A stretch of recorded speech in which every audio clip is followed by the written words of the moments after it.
सफला व्रत है श्रेष्ठतम, हर कष्ट मिटाए, जो सुमिरे हरि नाम को जीवन सफल हो जाए। भक्ति भाव से जो करे श्री विष्णु का गुणगान, सफला व्रत से पूर्ण हो जीवन के सब काम।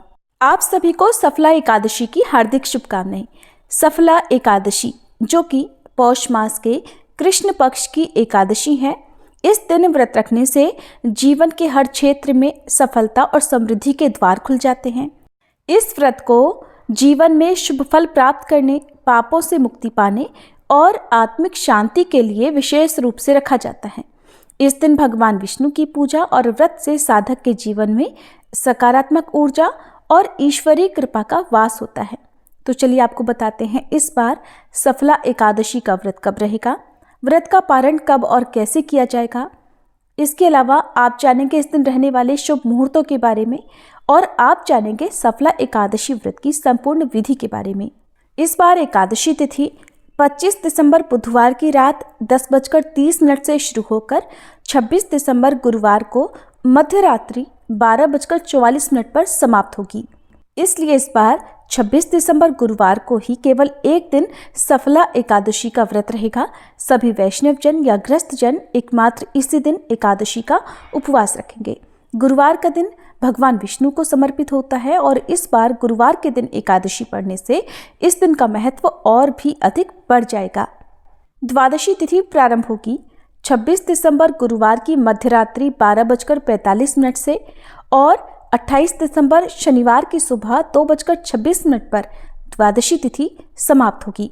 यानी कि इस बार शुक्रवार को सुबह से लेकर मध्यरात्रि तक द्वादशी तिथि विद्यमान रहेगी और पौष मास के कृष्ण पक्ष की द्वादशी को स्वरूप द्वादशी भी कहते हैं।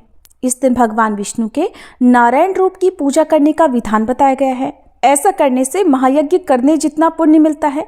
इस द्वादशी के बारे में श्री कृष्ण ने धर्मराज युधिष्ठिर को बताया था, जिसका जिक्र महाभारत के आश्वमेधिक पर्व में भी किया गया है।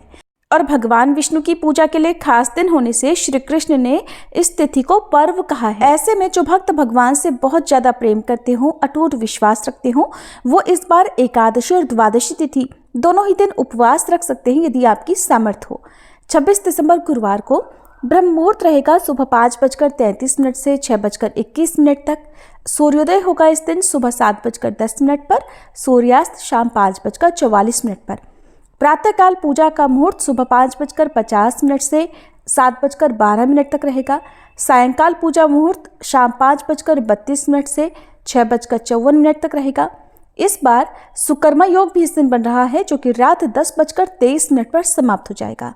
गोधूली मुहूर्त, जिसमें आप शाम की पूजा कर सकते हैं, शाम 5:29 से 5:57 तक रहेगा और राहु काल का समय दोपहर 1:30 बजे से 3 बजे तक रहने वाला है। अब जानते हैं द्वादशी तिथि के दिन रहने वाले मुहूर्तों के बारे में। तो 27 दिसंबर शुक्रवार को सूर्योदय होगा सुबह 7:10 पर, सूर्यास्त शाम 5:45 पर होगा। ब्रह्म मुहूर्त सुबह 5:34 से 6:22 तक। प्रातःकाल पूजा का मुहूर्त रहेगा सुबह 5:50 से 7:12 तक। अभिजीत मुहूर्त दोपहर 12:06 से 12:49 तक रहेगा और इस दिन राहु काल सुबह 10:30 से दोपहर 12 बजे तक रहेगा। 27 दिसंबर को गोधूली मुहूर्त रहेगा शाम 5:30 बजे से 5:57 तक। हरिवासर का समय, जो कि द्वादशी तिथि लगते ही शुरू हो जाता है, इस बार 27 दिसंबर शुक्रवार को ही सुबह 6:15 पर समाप्त होगा। और मान्यताओं के अनुसार जब तक हरिवासर रहता है तब तक एकादशी का व्रत नहीं खोलना चाहिए, बल्कि इस समय भगवान श्री हरि की पूजा, भजन, कीर्तन या किसी भी मंत्र का जाप आप कर सकते हैं।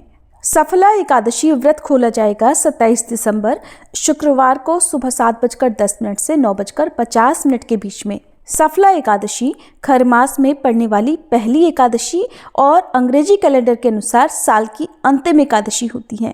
एकादशी और द्वादशी तिथि को भगवान विष्णु को चंदन, फल, फूल और जल या पंचामृत चढ़ाने से हर तरह के पाप नष्ट हो जाते हैं, मनोकामना भी पूर्ण होती है।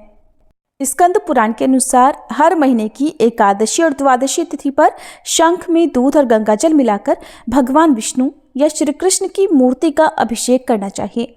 इसके बाद पूजन सामग्री और फिर तुलसी पत्र चढ़ाएं। पूजा में भगवान विष्णु को मौसमी फल अर्पित करने के साथ ही तुलसी के पत्ते का भोग भी अवश्य लगाएं। एकादशी के दिन व्रत रखकर अगले दिन शुभ मुहूर्त में व्रत का पारण करने से ही व्रत का पूर्ण फल मिलता है। एकादशी के व्रत में चावल खाना वर्जित माना गया है।